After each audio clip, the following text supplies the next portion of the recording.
Good afternoon. Thanks for allowing me to be here in spirit, if not in person. The first half of the presentation this afternoon is about what we can learn from the physiology of glucagon by studying patients with glucagon-producing tumours based on the original Mallinson et al. Paper published 48 years ago on work we did 50 years ago, i.e. half a century. And it just illustrates something that you know already, really, that some of the old literature is still very relevant today and shouldn't be ignored. The different characteristics of pancreatic endocrine tumours are quite interesting, and we don't always understand why. Insulinomas are detected very early because insulin produces symptoms. A small amount of increased insulin will give rise to hypoglycemia, and that can cause an endocrine physician to investigate the patient. About a third of patients that we see have actual insulinomas, and 2/3 have low blood sugar for other reasons, or don't have low blood sugar at all. They're just imagining it and getting sympathetic symptoms for other reasons. The main problem is that the tumor is pretty small pretty often, and therefore can be extremely difficult to find so that you can remove it surgically. And surgical removal is the treatment of choice. You can give agents like streptozotocin or steroids to induce insulin resistance, but these are last resort treatments, and of course in some cases you're forced to do a complete pancreatectomy. That's usually in cases of acidioblastosis. The tumor, if found and removed, and this would usually be an adult, often results in complete cure. In fact, almost all the cases I've been involved with, it has produced complete cure, and even though we see them again 20 years later, they don't have any recurrence. So insulinomas are good in that respect. Gastrinomas are bad news from the viewpoint of the excess hormone produces symptoms, as with insulinomas, but they are frequently malignant. They're usually pancreatic, which is an ectopic place for gastrin production, but they can be in the upper small intestine, unlike insulinomas, which are rare there, or not known to occur there. They frequently recur, and when they recur, you're in the business of inhibiting gastric acid secretion, because their symptoms are mainly due to ulcers, perforation, and bleeding due to the constant secretion of acid. We do have a problem then that some patients have raised gastrins and upper abdominal pain, and they don't have gastrinomas, they just have symptoms, and there is no gastrinoma to remove, of course. So that's the main differential diagnosis. Vipomas are also fairly noisy, but they usually aren't detected till the tumor's bigger. You need a fair amount of VIP to produce symptoms.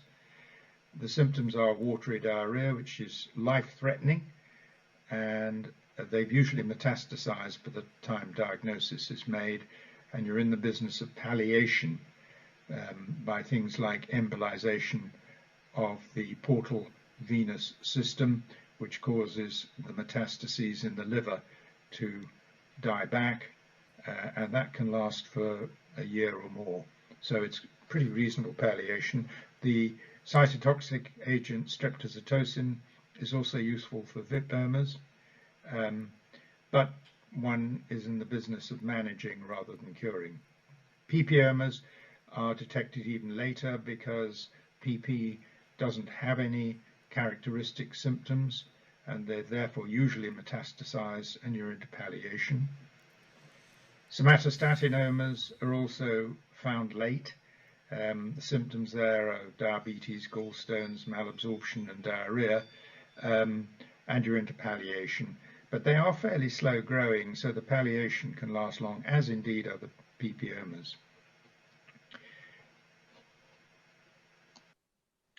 Glucagonomas are alpha cell tumors of the pancreas with specific features: a characteristic skin rash, necrolytic migratory erythema, diabetes, weight loss of therapeutic interest, and mucosal abnormalities including stomatitis, cheilitis, and sore tongue glossitis.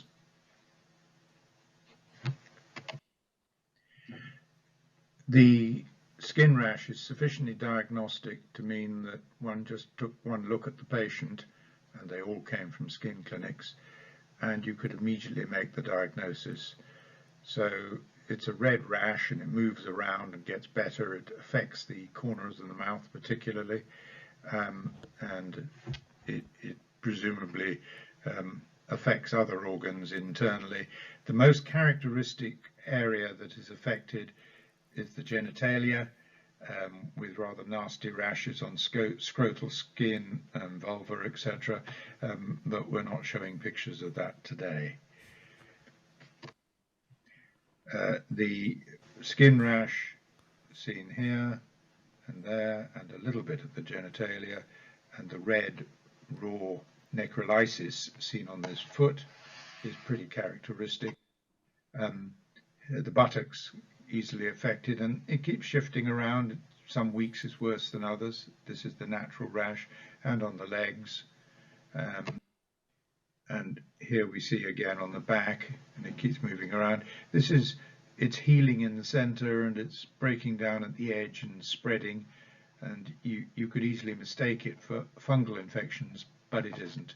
It goes away the moment you start treating with zinc supplementation, 200 milligrams 3 times a day, and a high protein diet.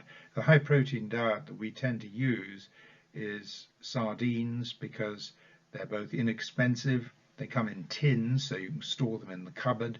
You can open a tin and eat half one day and half the next, so it really isn't much of a burden on the patient, though I imagine the spouse doesn't like the smell of fish. That's the sore tongue. And these are the granules, an EM picture of the glucagonoma. Those granules are full of zinc, and this is why the tumor is zinc hungry, and why therapeutic glucagon doesn't affect zinc, but patients with glucagonomas have low zinc, and the low zinc plus the amino acid deficiency are what causes the rash. This is our original paper, published by my clinical colleague Chris Mallinson, now in 48 years ago, and it was of 9 patients, all of whom came from skin clinics. We had one in which the tumor could be excised and you got temporary remission, although being malignant it came back again. The diabetes went away when it was excised, and the patient returned to what appeared to be completely normal health. There's apparently no long-term side effects of glucagon. That's an important finding. It's really pretty mild. Of course, they all have tumors in the pancreas and have lost some of their pancreas, so that's one of the reasons they tend to get diabetes, though not all of them do. These show the places they came from and all of the completely ineffective treatments they'd been on before, things like steroids, which is what you'd actually always think of for a skin rash, but doesn't work. There's pretty slow progress. You can watch them over many years. Palliation is important. Cure is unlikely. They do have this weight loss. The word cure is misused here. It's palliation, really.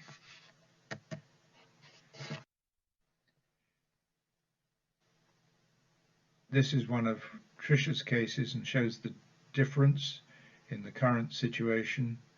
So in Professor Tan's clinic, she sees MENs, and this MEN first had hyperparathyroidism, and then when that was treated, the tumor appeared, and that contained a lot of glucagon. Initially, nothing special, but the glucagon went up quite quickly, and it was removed, and the patient then was well.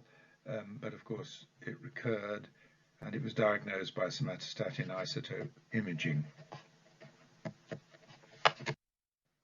This shows the glucagon level, initially very high and then came down.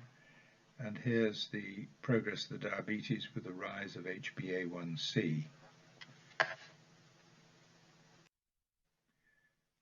The initial scan showed this tumor, seen here on a CAT scan, and there on an isotope. It was removed in 2014, and the amino acids went back to normal. Patient was pretty well, diabetes disappeared, but it recurred. This is the recurrence, and that's quite a normal picture. We pick them up as MENs now, and we also pick them up as incidental omas of the pancreas. The treatment is, of course, to remove it, and then you're into palliation, especially if it's an MEN. Recurrence is going to occur. High protein diet and zinc supplementation we've already done, but usually this is started pretty early, and they don't therefore appear with a rash. This shows the amino acid levels. As you can see, the amino acids in the 4 patients we got amino acids from were very low. The normal range for each of these amino acids is shown in the hatch bars there. And here's the one patient who had the tumor removed, albeit they had a later recurrence, and the amino acid levels, if anything, above normal. This is a case from Nikolai's group, and it's not a case really, it's a glucagon administration in mice showing the amino acid lowering, and it's pretty classic. And here from David Hope, we were giving long-acting glucagon, small doses. As you can see, the small dose, the 5 nanomole per kilogram, does produce a very small reduction of amino acids, and does produce interesting weight loss. So if you get a small dose, you can probably get away with good improvements of glucose tolerance and weight loss, but sufficiently weak or small reductions of amino acids not to be a problem. What we haven't studied is what happens if you put them on a high protein diet, which for animals can be done and shows that the amino acid levels are not low. One has to remember that when you treat a patient, a diabetic patient with GLP-1, that produces a low glucagon, a pharmacological action of GLP-1, and so when you give glucagon, you're sustaining glucagon, not actually doing anything positive. The glucagon levels are not higher. Furthermore, the diabetic has a high glucagon level, and one wonders whether this is a pathological thing. Is that high glucagon making things worse and is bad news, or is it protecting the liver against the fat deposition by causing lipolysis and therefore preventing fibrosis of the liver and death from that cause through cirrhosis? So is it actually a good thing? And we don't know really what the normal level of amino acids is. We know that most of the world doesn't get enough food to eat, and therefore their amino acid levels are likely to be much lower than ours. We're on a chronic high protein diet because we like protein, we like eating lobsters or whatever. And are we in fact doing ourselves harm by having high amino acid levels and a high protein diet, which is not necessarily good for you, and shortening our lives? So is the lower amino acids seen with small dose glucagon therapy actually a good thing? These are unanswered questions, and I'm in favor of weight loss due to small degree elevation of glucagon. So what have we learnt from glucagonomas? That glucagon is not very diabetogenic in the non-diabetic, and in fact many of them don't get diabetes at all until they've had really quite elevated glucagon for quite a long while, like 10 years. We've looked at some samples from the deep freeze, and it's elevated for a long time. The diabetes is mild. There doesn't seem to be any long-term toxicity in any other way, so when you take the glucagon out, they become completely healthy. High protein diet could well be helpful in preventing any problem with glucagon therapeutically. And the low zinc, which makes the rash much worse in glucagonomas, is of course not low when glucagon is used therapeutically. It's due to the tumor eating up the zinc hunger, or whatever phrase you want to use. So the conclusions for therapeutic glucagon use is that a small elevation of glucagon probably is harmless and does produce weight loss. That weight loss, of course, could be due to increased energy expenditure due to spurious amino acid cycling, which may or may not be considered a bad thing. We suspect that the slight reduction of muscle mass is probably the same reduction of muscle mass you get when you're not fat. In other words, fat people have much more muscle mass, they're stronger, but it doesn't mean it's a good thing to be obese.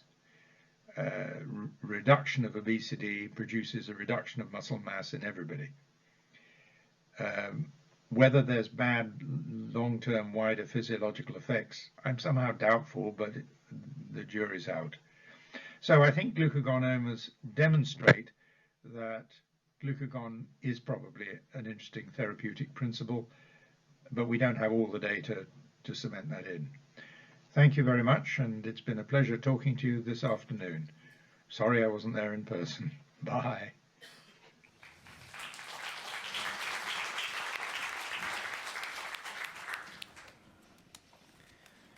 Yeah, we have Dr. David Hope to answer questions.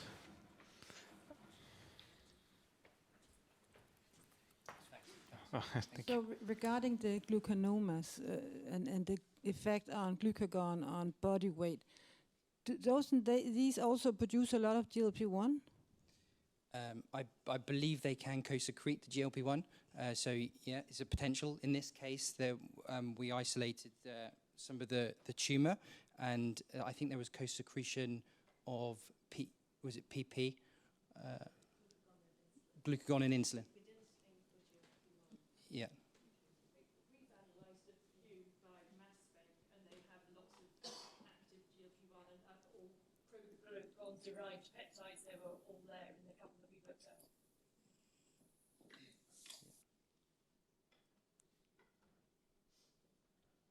Anyone else?